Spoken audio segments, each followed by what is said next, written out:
my god caawa sheekadani inaba caadi ma aha war waxa iiga sheekaysay gabadhu intaan aamini waayay baan ku uri gabadhii kula socday iiwa sababto waxyaabaha iiga sheekaysay macquul ma ahaynba intii hore Itoobiya iyo wixii ka sheekaysay maadaama anigu soo maray way ii sawirnaayeen okay yani caadi ba u dhageysanayay laakiin tan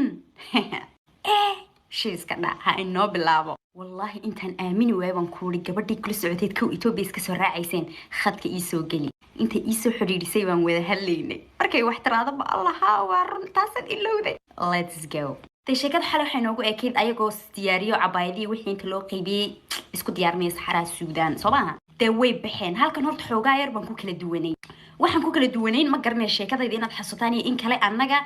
biyaha iyo wixii biskudki iyo wixii gaadhiga manolo soo saariyay dabir nafsag bayda dad yar yarayso hadii kale ka dhamaatana aday ku taala saas ahayd annaga taayadu iyaga laakiin habeenkii marka la soo gaaro eeg maalinka dhan way socdaan soo maaha habeenkii inta la dejiyo baa wax loo qaybiyaa marka waxa laga rabaa wixii loo qaybinayay inay berito loo dhan ku soo dhaafaan habeenkii kale la sugaan ma fahmaysan yani waxa caawa loo qaybiyo بريو دو استعماليان عاونو استعماليان هابينكا كلي كسي خيغا وا اني ما aragtay safka dan iska soo xaadiriyaan wayba fiican tahay oo waxay tiri alaabtani waxan iyagu qoliyaha Suudaantu iyaga haystay oo habeenkii bay deyntii safna galiyaan qofkiiba caagad biya iyo caagad sharaab iyo xabad biskud kaash waxa la dhigi jirto biskudka de wuxuu biskud loogu tala galay oo ma garanay xataa Soomaaliya waan ku cuni jirnay biskudka anagu khasharaba khashar magac saas kala anagu u naqaanaa fa Suudaanka saxaraana ka lagu isticmaalo المهم وحوغا ير أنا ما شاء الله طوال لي مثل ما يسمع هذين كلا قيبيبا